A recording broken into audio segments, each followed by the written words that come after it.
Gausia committee Bangladesh Comilla বিশ্ববিদ্যালয় শাখার আয়োজনে ঈদে মিলাদুন্নবী সাল্লাল্লাহু আলাইহি ওয়াসাল্লাম উদযাপন উপলক্ষে রহমাতুল্লিল আলামিন কনফারেন্স ও জুলাই বিপ্লবের শহীদদের স্মরণে দোয়া ও মোনাজাতের আয়োজন করা হয়। উক্ত অনুষ্ঠানে উপস্থিত ছিলেন প্রধান অতিথি হিসেবে প্রফেসর ডক্টর মোহাম্মদ হায়দার আলী, উপাচার্য, কুমিল্লা বিশ্ববিদ্যালয়।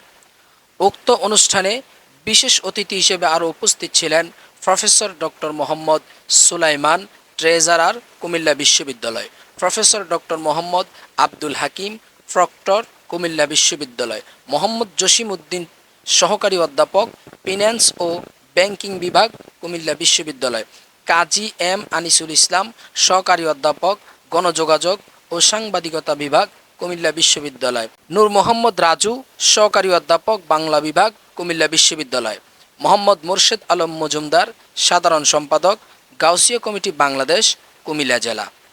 উক্ত কনফারেন্সে প্রধান আলোচকের ভূমিকা পালন করেন সৈয়দ মোহাম্মদ জালাল উদ্দিন আজহারি, সদস্য, আঞ্জুমান রিসার্চ সেন্টার। হযরত গৌসুল আজম সৈয়দনা আব্দুল কাদের জিলানী রাদিয়াল্লাহু তাআলা আনহুর ওই নাম অনুসারে, এই উপাধি অনুসারে এই সংগঠন, সেটার নাম হলো গাউসিয়া কমিটি বাংলাদেশ। বিশেষ অতিথি হিসেবে উপস্থিত ছিলেন মুফতি মোহাম্মদ গোলাম মুস্তফা শাহ, দাওয়াতে খায়ের সম্পাদক, গাউসিয়া কমিটি বাংলাদেশ, কুমিল্লা জেলা শাখা। আমাদের নবী মুহাম্মদুর রাসূলুল্লাহ সাল্লাল্লাহু আলাইহি ওয়াসাল্লাম যেদিন জন্মগ্রহণ করেছেন, এদিন নবী হিসাবেই জন্মগ্রহণ করেছেন।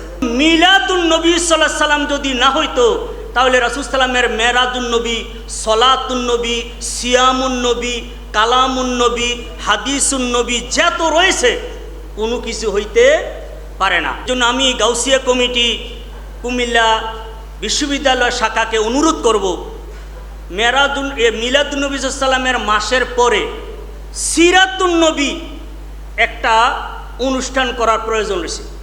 উক্ত কনফারেন্সে সভাপতিত্ব করেন মোহাম্মদ আসাদুজ্জামান মিরাজ, সভাপতি, গাউসিয়া কমিটি বাংলাদেশ, কুমিল্লা বিশ্ববিদ্যালয় শাখা। 30 সেপ্টেম্বর 2024 সোমবারে কুমিল্লা বিশ্ববিদ্যালয়ের উক্ত অনুষ্ঠানে বিশ্ববিদ্যালয়ের উপাচার্য প্রফেসর ডক্টর মোহাম্মদ হায়দার আলী বলেন, আলহামদুলিল্লাহ বলেন যে আজকে আপনারা কুমিল্লা বিশ্ববিদ্যালয়ের একটা অনুষ্ঠান করতে পারছেন। অনেক দিন এই ধরনের অনুষ্ঠান করতে পারেননি, আল্লাহ তাআলা তৌফিক দিয়েছেন। এই জন্য আল্লাহকে আমরা পুনরায় ধন্যবাদ জানাই আলহামদুলিল্লাহ বলে। আল্লাহর রসুলের জন্ম এবং মৃত্যু দিনের জন্য আপনারা যে অনুষ্ঠান করছেন, এই জন্য আপনাদের ধন্যবাদ জানাই। আসলে এই অনুষ্ঠানগুলোর মূল উদ্দেশ্য কিন্তু এটা না। মূল উদ্দেশ্য হলো যে আল্লাহ তাআলা আল্লাহ রসুলকে উসওয়াতুল হাসানা বলে পাঠিয়েছে, ঠিক আছে, একটা শ্রেষ্ঠ উদাহরণ করে পাঠিয়েছে। ওনার জীবনের প্রতিটি কর্ম থেকে আমরা যদি শিক্ষা নিতে পারি, আমাদের জীবনের ভিতরে এটা প্রবেশ করাতে পারি, তাহলে এই ধরনের আলোচনার একটা সার্থকতা। আমরা ইনশাল্লাহ আল্লাহ রসুলের আদর্শকে নিজের ভিতরে ধারণ করব, এই সংকল্প নিয়েই আজকে আমরা এখানে ইয়ে করেছি। তো ধন্যবাদ সবাইকে। আজকে আমি এটুকু করলাম।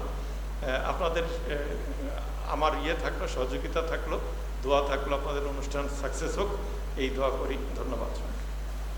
আলোচনা শেষে জমকালো নাতে মুস্তফার আয়োজন করা হয়। নাতে মুস্তফা পরিবেশনা করেন বাংলাদেশের আলোড়ন সৃষ্টিকারী প্রখ্যাত শায়েরে আহলে সুন্নাত মোহাম্মদ মহিউদ্দিন তানভীর সহ তার দল।